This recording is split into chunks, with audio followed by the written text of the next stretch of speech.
Hello fellow crafters and welcome back to maxdmcrafting.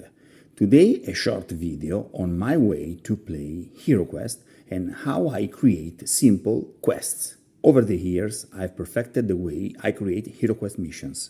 In this video I show you how you can use the simple PowerPoint tool to create a basic adventure with your classic Heroquest.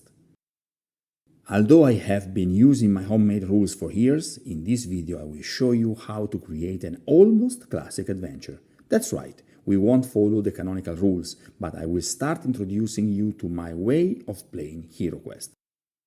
First of all, I saved the entire collection of original icons by searching here and there on the internet. Let's start from the beginning. You saw that by opening my PowerPoint file, I had a set of sewers already saved previously. Notice how in a single PowerPoint slide, I have already saved a whole series of scaled images to be used on my blank board. After starting with the stairs, we immediately proceed with the first doors and the first secret door. Here I introduce you to the first of my homemade rules. The location of the door token is relevant to placing the content of the room. In practice, only once the hero has positioned himself exactly on the secret door marker will he be able to see what is contained in the room. So if the token is placed outside the hidden room, it will be revealed as if a normal door were opened. However, if the secret door is inside the secret room, to view the content, our hero will be forced to take a step inside the room, risking ending up in a trap or in an ambush. In this map, you will notice that all the secret doors are inside the hidden rooms, so it will be a risk trying to reveal the content of those rooms. Even normal doors have undergone small changes. Before opening them completely, a hero can choose to take a peek. In this case, he will have to try his hand at a furtivity test to succeed. The peek, once successful, allows you to reveal half of the contents of the room if the door is central to the wall, while you will be able to look at the entire room if the door is in one of the corner squares. But how can you pass a furtivity test? In my basic rules, the rules that my more inexperienced player must follow, the furtivity test is linked to the character's mind points. By rolling a d6, the test is passed if the score is lower than the mind points. It's clear that the wizard and the elf have better chances than the dwarf and the barbarian. If the peek is successful, any monsters contained in the room will be shown but will not sense the door opening, so they will remain in place. Once some furniture has been placed, we can decide in which rooms to actually set up a treasure, which passages will be closed, and finally, where the final boss room will be, in case ours is a search and kill mission.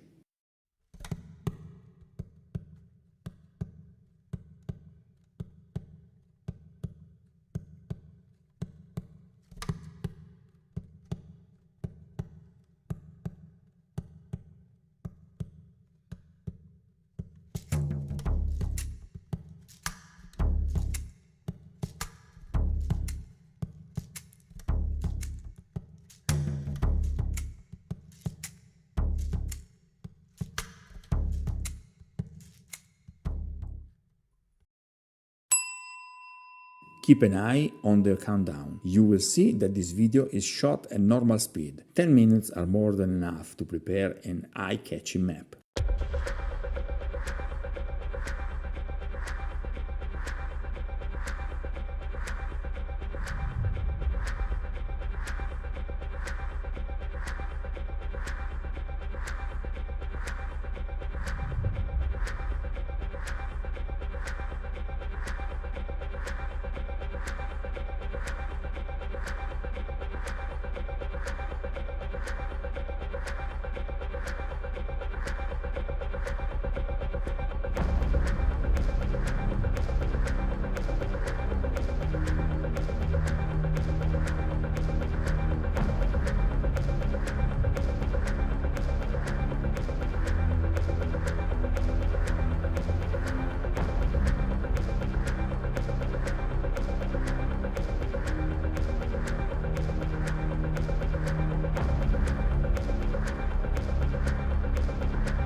An unnecessary step, but which can still help to make the map clearer, is covering the parts of the board that will not be used. Here, in my hurry, I forgot to cover the 3x2 room.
Now, all that remains is to write a few lines of description of our mission and complete the notes with the contents of the wardrobe, the chest, and possibly with the characteristic of our gargoyle.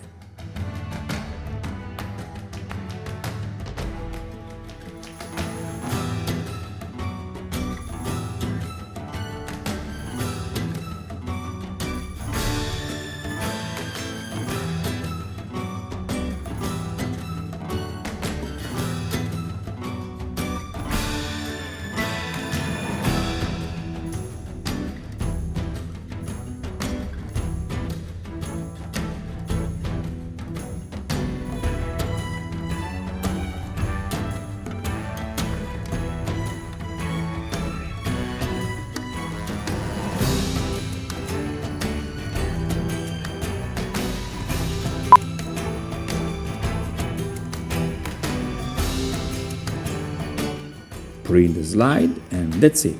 You're ready to start playing. Thanks for watching, guys. Until next time, happy crafting!